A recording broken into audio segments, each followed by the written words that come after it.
नमस्कार, आप देख रहे हैं न्यूज मंच और मैं हूं विशाल वैभव। पप्पू यादव को जो है न्यायालय ने जो है जमानत दे दी है। रंगदारी मामले के में जो है उनके ऊपर केस चल रहा था, उसको लेकर न्यायालय ने उन्हें जो है जमानत दे दी है। लेकिन पप्पू यादव ने बड़ा बयान दिया है और कहा है इससे पहले जो है वो इतने कभी हर्ट नहीं हुए थे। 57 साल की उम्र में वो कभी हर्ट नहीं हुए थे जितना अभी वो मेंटल टॉर्चर में थे। तो कहीं ना कहीं पप्पू यादव ने एक बड़ा बयान दिया है और न्यायालय से उन्हें राहत मिली है। तो क्या कुछ कह रहे हैं पप्पू यादव, छोड़ जाते हैं आपको पप्पू यादव के बयान के साथ। बने रहिए न्यूज मंच के साथ, चैनल को सब्सक्राइब जरूर करें। न्यूज मंच के लिए विशाल वैभव, पटना। कौन है ए, कौन है बी, कौन है डगर जसवाल, कौन है डगर भगत या क्या, मैं कभी उनको नहीं जानता था। संजीव मिश्रा और उनके बीच गाली गलौज और गोली चलने की नौबत थी। 2021 में संजीव मिश्रा जी ने मुझे फोन करके कहा कि मेरा 80 लाख रुपया अमुक व्यक्ति रखा हुआ है और हमको गाली गलौज कर रहा है। इस संदर्भ में मेरे गांव खुर्दा में दोनों आदमी से वार्ता हुई और 6-6 महीने पर पैसा लौटा देने की बात। संजीव मिश्रा जी के पास चेक बाउंस। दूसरे बार फिर एक कंप्लेन आया। वो कंप्लेन आया एक शैलेंद्र नाम के व्यक्ति का मधेपुरा से, जिसका ये पैसा रखे हुए। फिर मैंने इनको कहा कि इनका पैसा है, आप इनको दे देंगे तो अच्छा हो। आज तक उसके बाद मेरी जिंदगी में न मैं इसको देखा हूं, ना मैं कभी नाम सुना, ना मैं कभी इन्हें जानता हूं। उनके एक पाप नहीं है, उनकी अनेक पाप है।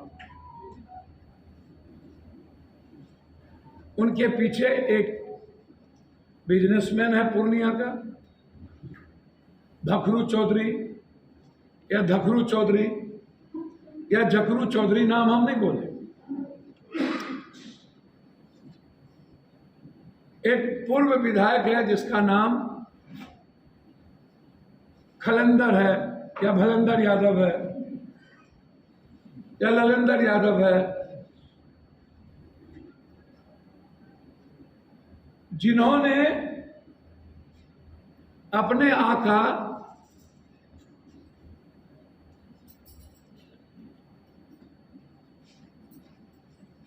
तेजेंद्र यादव के पास ले गए और वहां मीटिंग हुई इस साजिश का, और वो जगह था पटना।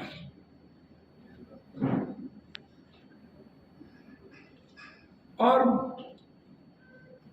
वहां इस साजिश के दो पूर्णिया के बिजनेसमैन, एक मधेपुरा का बिजनेसमैन, एक माननीय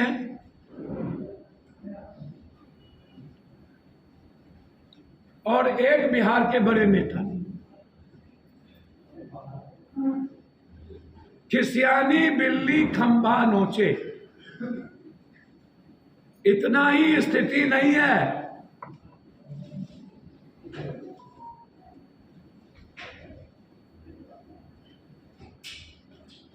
स्थिति इतना ही नहीं है, पप्पू यादव को मरवाने की भी गंभीर साजिश हो। और यह साजिश बड़े लेवल।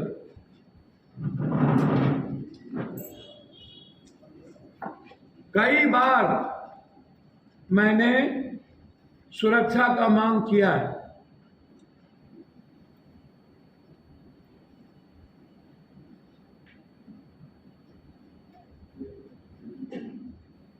जबकि हमें वाइड सिक्योरिटी के तहत पूरा बिहार में सुरक्षा मिलती है।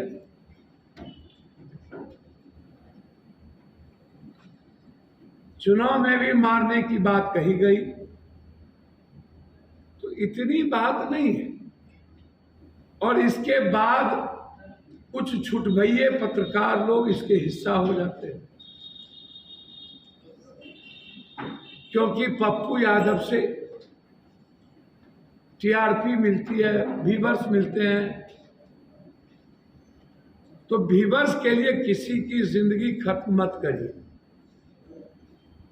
टीआरपी के लिए मैं जिंदगी में 57 साल में जितना हर्ट मैं इस घटने से हुआ, दुनिया में इतनी हर्ट आज तक कोई मार भी देता गोली और हम मर भी जाते तो हमको सुकून मिलता,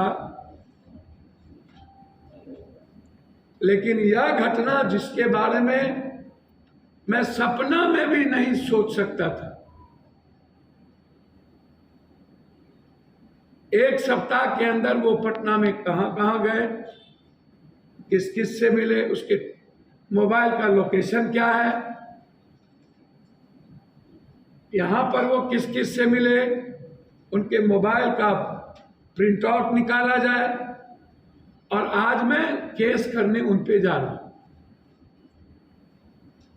यहां के पदाधिकारी के तरीके पर कि आखिर क्या कारण है कि आप बिना इन्वेस्टिगेशन के, सुप्रीम कोर्ट का लॉ है कि आप मैसेजिंग पर और सोशल मीडिया पर आप किसी कीमत पर केस नहीं करेंगे, लॉ है। हमसे कभी कोई वार्ता आमने सामने नहीं हुई, ना मुलाकात है, और वो खुद कह रहा है कि ना मुझसे पैसा मांगा गया, मैं ना दिया, ना मेरे कोई बात है। खुद इंटरव्यू दिया है उन्होंने, और उसके बाद फिर ABCD के कहने पर उनको ये देखा जाए कि ये जो अमित जी एग्जीक्यूटिव इंजीनियर हैं, उनसे 5 महीने के अंदर कितने बार बातचीत हुई। क्या अमित जी उनका में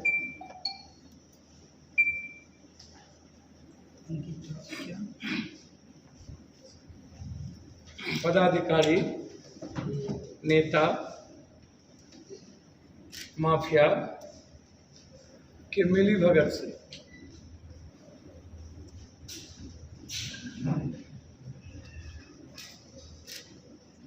ब्रोकरी का काम होता है। लगभग पदाधिकारी ब्रोकरी के कामों में इन्वॉल्व है। मैं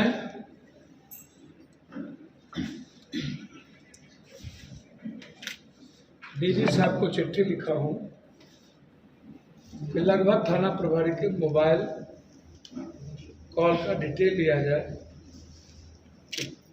किस किस ब्रोकर से उनकी डेली बातचीत होती है। ब्लॉक के लगभग प्रभारी का मोबाइल डिटेल लिया जाए, किस किस दलाल से उनकी डेली बातचीत होती है, और कर्मचारी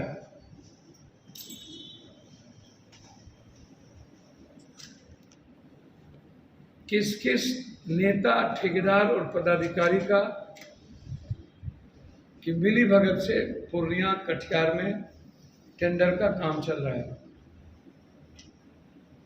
लगभग 45 और 60% NH का RDO का काम पेंडिंग है, पैसा उठ गया है और काम नहीं हुआ है। पैसे उठ गए, टोटल पैसा उठ गया। उसमें कई बड़े नेताओं का परिवार के नाम से कंस्ट्रक्शन है। हम उसकी जांच कराएंगे निगरानी से, और ये जांच हम सदन के भीतर भी स्पीकर को, मंत्रालय को लिख करके देंगे कि केंद्रीय एजेंसी की जो भी स्कीम है उसकी जांच मंत्रालय से कराई, और स्टेट गवर्नमेंट की जांच हो। यदि नहीं किया गया तो हम हाई कोर्ट में पीआई फाइल करें। पूर्णिया कटिहार के लगभग पदाधिकारी के नंबर की जांच यदि सरकार नहीं की तो हम हाई कोर्ट जाएंगे। आज हम हाई कोर्ट जा रहे हैं कई मुद्दों पर, लेकिन हम हाई कोर्ट जाएंगे। हम छोड़ेंगे किसी को नहीं, चाहे किसी के पेट में जितना दर्द हो, छोड़ेंगे किसी के नहीं। उसमें मीडिया के भी कई लोगों का टेलीफोन माफियाओं के से और क्या कहते हैं ब्रोकर के साथ क्लियरिटी है, उसकी दिनचर्या में बात होती है। कई ऐसे मीडिया कर्मी, सवाल उठता है कि मीडिया पार्टी क्यों बनती है? जिस एक घर धनिया बकसता है, जिस थाली में खाते आप उसी थाली में छेद करते। अरे किसी को तो बकसिए। मेरा कोई इन्फॉर्मेशन जब किसी चीजों में नहीं है, आपको एक्सपेक्टेशन हम नहीं करते। सिस्टम से मेरी लड़ाई है, मीडिया से तो नहीं है।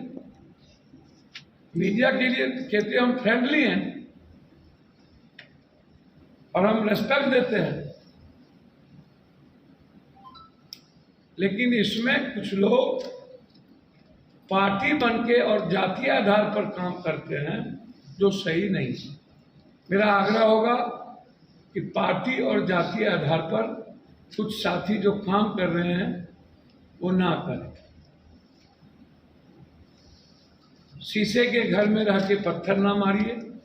सूप बाजत बाजत चलनियों बाजे, ये सही नहीं। लगभग सरकार की 60% योजना, 70% योजना ना तो प्रधानमंत्री आवास योजना कहीं पूर्ण नहीं है।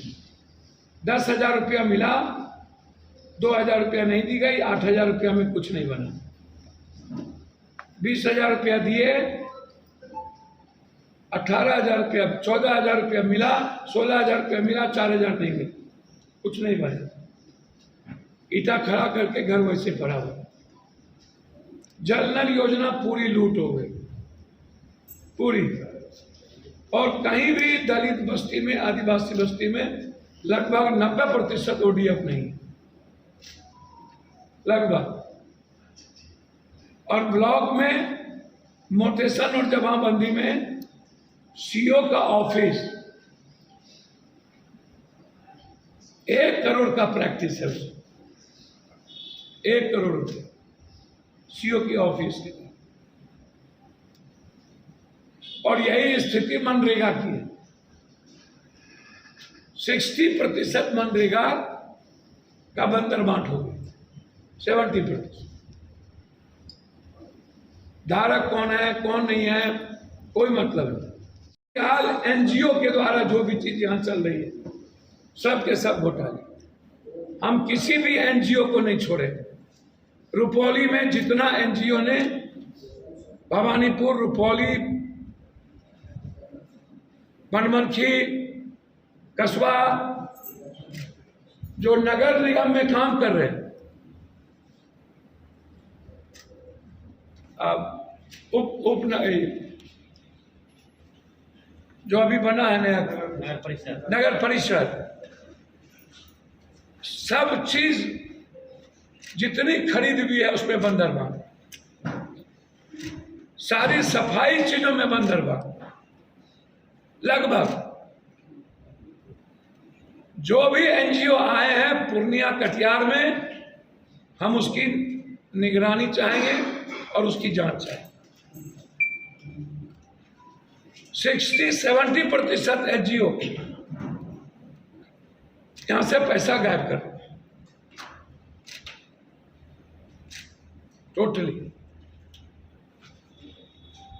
लगभग पदाधिकारी NH के और इन लोग के ये बिहार पूर्णिया से गायब रहते हैं।